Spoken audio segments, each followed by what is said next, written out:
Okay, so as you look at your answers to this, note that on question 3 and 4, you got lulled into a sense of security, false security, with the hypothesis. So on 3 and 4, the sentences are flipped around. A triangle is equilateral if it has 3 congruent sides. That's the part, the conclusion is that it's a triangle because the figure has 3 sides. The conclusion is, well, we're going to talk more about biconditionals today, but if you can identify a hypothesis and conclusion, then you ought to be able to write a biconditional. Bi is your new vocabulary word. It just means 2. And so let's see how well you did on matching. Biannual, twice a year. Biathlon, a 2 event athletic contest. Bicentennial, occurring every 200 years. Bicoastal, having 2 coasts. Biped, having 2 legs, so we're bipeds. Bipartisan, support of 2 parties, so whenever you hear politically, it was a bipartisan bill, that means both Republicans and Democrats supported that particular bill. Biplane has 2 sets of wings, not 2 wings, 2 sets of wings, so it's the wings that are stacked on top of each other. Biweekly, occurring every 2 weeks. Not twice a week, but every 2 weeks. Okay? Alright, so flip that. If I can. Let's talk about what are biconditionals. Biconditionals are used often within a proof. And here's an example of what the biconditional means and its notation. Its notation looks very similar to the notation we used with our conditional statements yesterday. So the conditional statement was if P then Q, or if Q then P. This notation with an arrow on both ends is read as P if and only if Q. So a ray is an angle bisector if and only if it divides an angle into 2 congruent angles. So they're using really fancy words for saying then, right? It's really a great big replacement for the word then that we've been using before, but it's being very clear that the 2 statements must go together for it to occur. So problem 1, what is the converse? So remember, what's the converse? If the conditional is if Q then Q, what's the converse? If Q then P. So all we do is flip around the if and the then sign. So what is the converse of the following true conditional? So they're telling you that the conditional is true. Whether you agree with that or not is a different story. If the converse is also true, rewrite the statement as a biconditional. Only if the converse is true. So if 2 angles have equal measure, so I've got 2 angles have equal measure, then the angles are congruent. So identify the hypothesis and conclusion. We just did that with our double and single underline. I'm not going to make you rewrite them out. So this is our P, and this is our Q. So which of the following is the converse? I want you to look it up, or determine that on your own.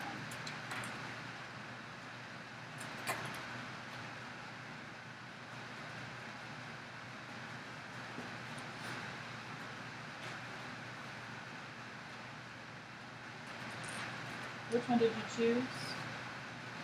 The left, right, or middle? What is different about the left and the right? We've got what words in there? Nots.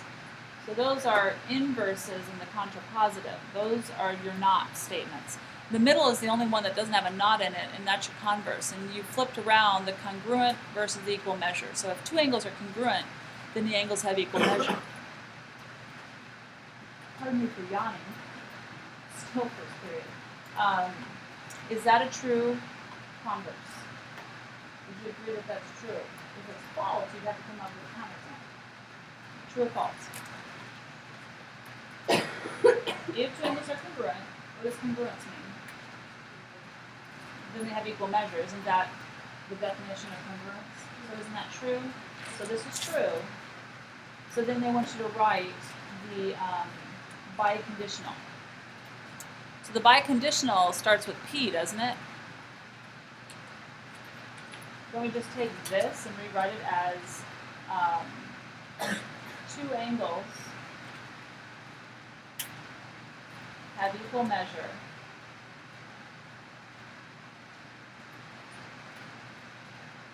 if and only if the angles are congruent.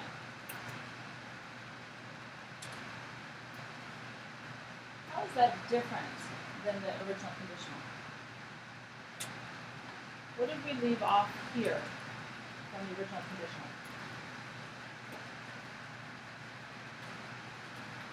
Did we leave off the if and the then? And we put if and only if in there instead. So it's another way of writing your true condition by using if and only if. Actually sounds nicer, it sounds more legalistic.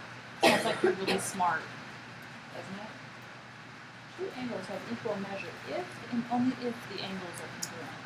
This makes you sound super smart. Problem 2. What are the two conditionals that form this biconditional? So they're telling me it's a biconditional, and I know it's a biconditional because it's that if and only if. So we're not going to write them out. Isn't this one and this is the other? Now which one is the P and which one is the Q? Two numbers are reciprocals, their product is 1. Is the two numbers the P, is that your given? If two numbers are reciprocals, would you conclude then that their product is 1? Versus if two numbers product is 1, then the two numbers are reciprocals, is that necessarily true? I guess that could be true too. Unless it's 1 and 1. So we're going to go with the fact that this is our P. So I'm going to double underline this one. This is our Q. Then we need to rewrite them out again. So write the conditional P then Q. So this is the biconditional. Write it as a conditional. Write it with if and then.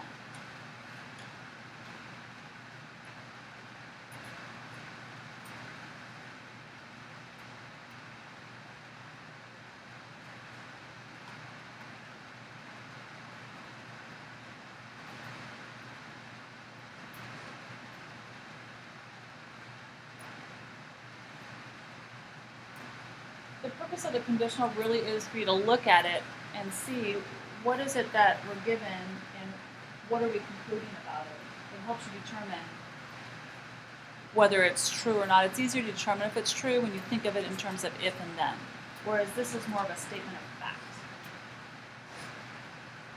Now write the conditional as if given P. What would that be? Given P. Which statement is that? Is it an inverse? Is it a converse? Is it a contrapositive? It's the converse, right? So they're asking you to write the converse. Everybody's writing. This is not a spectator sport.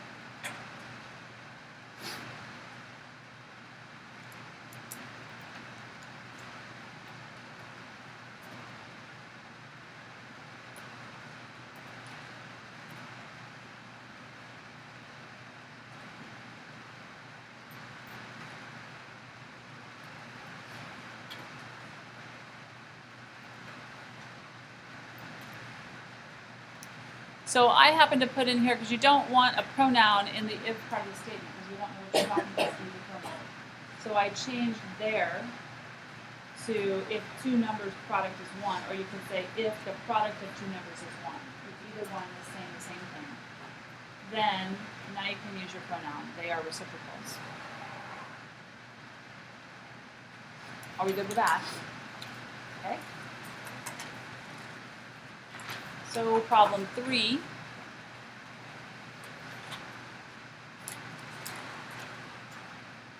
Is this definition of straight angles reversible?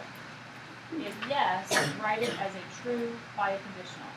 A straight angle is an angle that measures 180 degrees.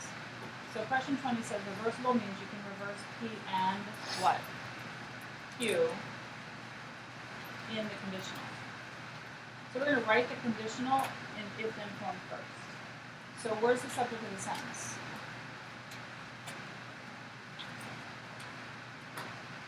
So straight angle is the subject of your sentence, isn't it? So split it at the subject of the sentence.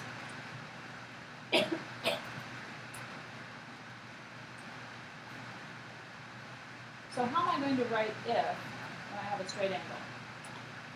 If, you can't just say if a straight angle. What would you say? You have to use a noun. If an angle is straight, couldn't you say that? So if an angle is straight, comma, which we already have there for you, then can you replace it is an angle with it? At this point, is that okay? Wouldn't it refer to the angle? So that's okay. So then it measures 180 degrees.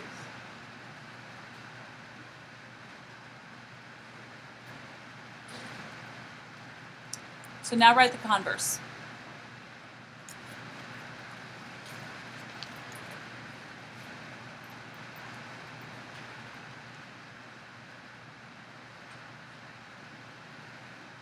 You write the converse.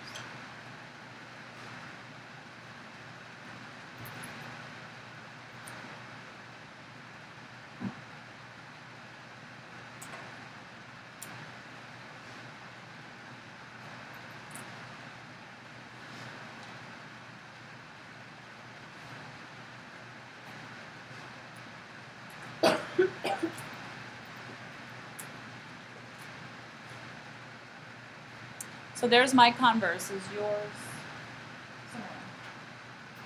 Make sure that you didn't use any pronouns in the if statement. You can't use a pronoun in the then statement. Is that true? If an angle measures 180 degrees, then it is a straight angle. Is that true? So the converse is true. Right? So then, can't we write the biconditional?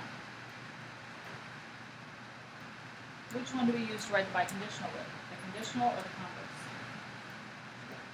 So here's the whole point. The whole point is if your conditional is true and your converse is true, then you can actually write it with the if and only if part because they have to be able to go forwards and backwards. If you have a true conditional but a false converse, you cannot write a biconditional statement. Does that make sense? So for a biconditional statement to be true, if P, then Q must be true, and if Q, then P must also be true. They both must be true, and that's what this question is trying to get you to understand. That if one of the two is not true, and we've come across on yesterday's homework where one was true and the other one was not, you can't write a biconditional then, because they have to be able to be read forwards and backwards. And all of your postulates that we come across, and only come across a few, can all be written with their conditional and their converse, because those are biconditional statements by nature. So I would write the biconditional from the original conditional. A straight angle. An angle is straight, so let's use this one. An angle, if the original wasn't your if statement. An angle is straight if and only if it measures 180 degrees. Now, if we had written it from the conditional, it would have said it would have said an angle measures 180 degrees if and only if it is a straight angle. So both of those can be written as a biconditional statement, and they're true. Why? Because the original conditional and the converse are both true. So this is key, right here.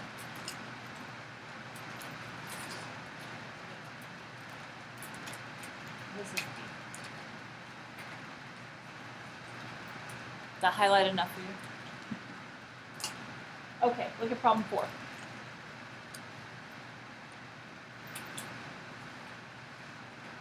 Is the following statement a good definition and explain? A square is a figure with 4 right angles. So to determine if it's a good condition or a good definition, we're going to look at the conditional and the converse. If both of those are true, because the biconditional is technically a definition, which then turns into a postulate if it can be proven. So write the conditional. What's the subject of the sentence? Square. So cut it off right there. So if, how are you going to say a square? If, yep, so if a figure is a square, then, what are you going to say? You can replace this with the word it, because it's a new then statement. Then it has 4 right angles. Is that a true statement or a false statement? So this is true.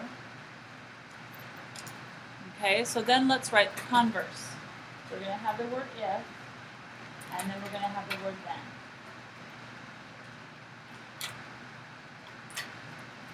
So we're going to split it. So if, and instead of saying if, we're going to say a figure. So if a figure has 4 right angles, comma, then it is a square. When you're writing sentences for me, make sure that we are capitalizing the first letter of the sentence, putting a period at the end of the sentence and commas where they are appropriate. I am the daughter of an English teacher. I will mark you off for not having proper punctuation, proper spelling. Just because this is math class doesn't mean you forget about it in the first place. Okay? Because you're going to be writing a lot of proofs in here. You've got to sound like you're educated. Okay? Is this true? If it's not true, then we must be able to come up with a counterexample. So if you're saying it's false, what's your counterexample? Okay, so this is false because a rectangle has 4 right angles.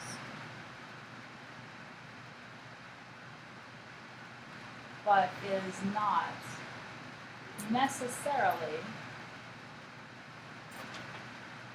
a square, as you'll find out later.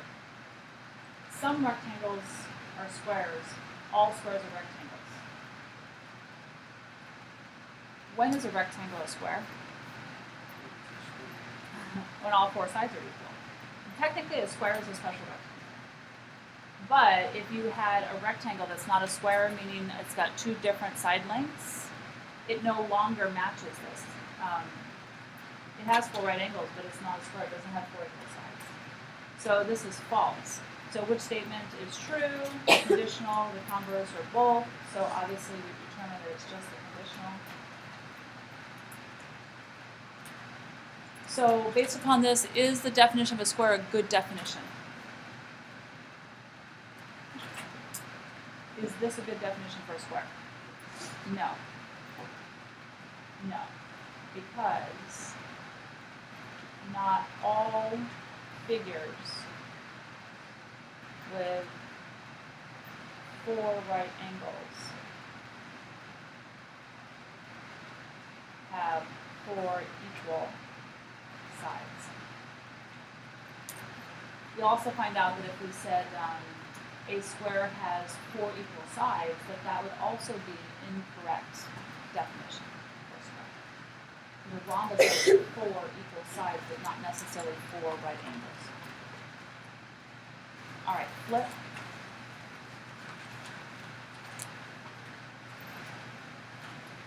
Alright, so let's check your understanding. Which of the following statements is a better definition of a linear pair? A linear pair is a pair of supplementary angles, or a linear pair is a pair of adjacent angles with non-common sides that are opposite rays. If we were to separate this into its subject of the sentence, a linear pair, there's the subject of the sentence. So if two angles are a linear pair, then they are a pair of supplementary angles. That's true, right? But if you do the converse, if two angles are supplementary, then they're a linear pair. Can you have supplementary angles that are not a linear pair? Because the definition of a linear pair is what? Don't they share a side?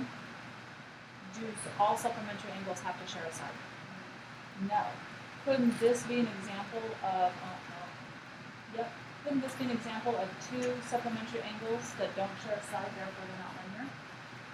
So this is a counterexample to the converse for this one. So this right here is your better definition.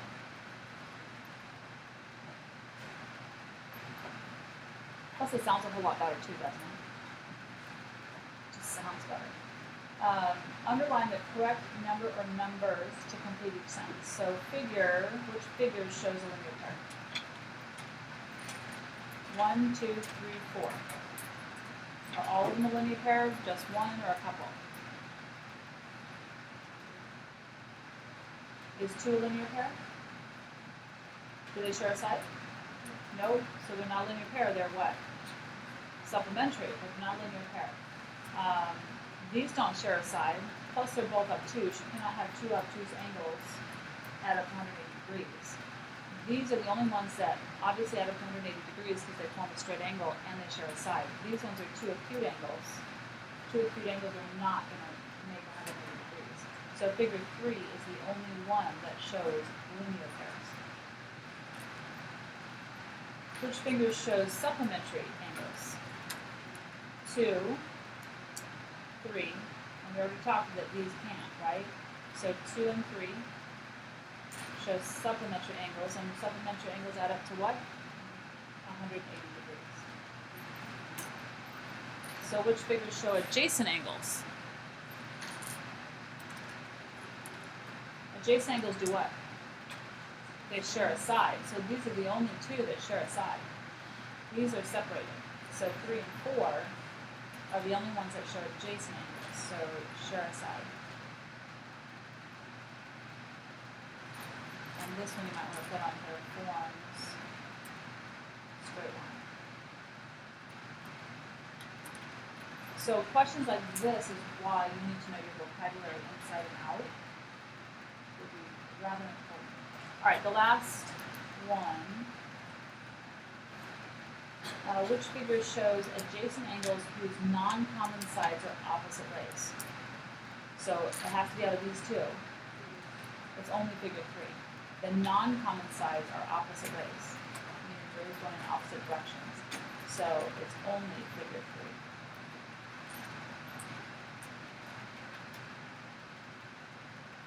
And they would be rays forming a straight line. Opposite directions. So underline the correct word to complete the sentence. Supplementary angles are always, sometimes, or never a linear pair. Based upon this, what would you say? If they're always a linear pair, then they always look like this. Didn't we say that these were also supplementary? But they're not a linear pair? So it can't be always. Never a linear pair would imply that this couldn't happen, but it does. So isn't it sometimes? Sometimes they are a linear pair, sometimes they're not. So notice that that's not part of the definition of supplementary angles, that they have to be a linear pair. So write the better definition of a linear pair. So this one up here says, a linear pair is a pair of adjacent angles with non-common sides that are opposite rays. Didn't we just prove, or let's see, which one are we writing of? Oh, supplementary. So supplementary angles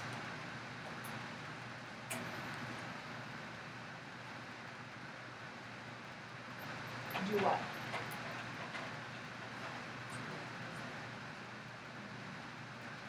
They just add up to 180 degrees, right?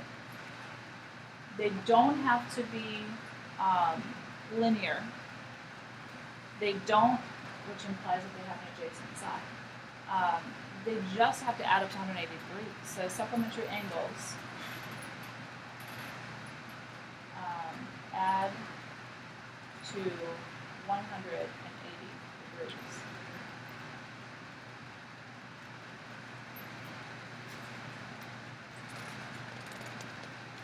And we might want to put in there that are a pair of angles that add to 180 degrees, because it is only two angles. It's not four angles that add up to 180. It's two. So questions on that?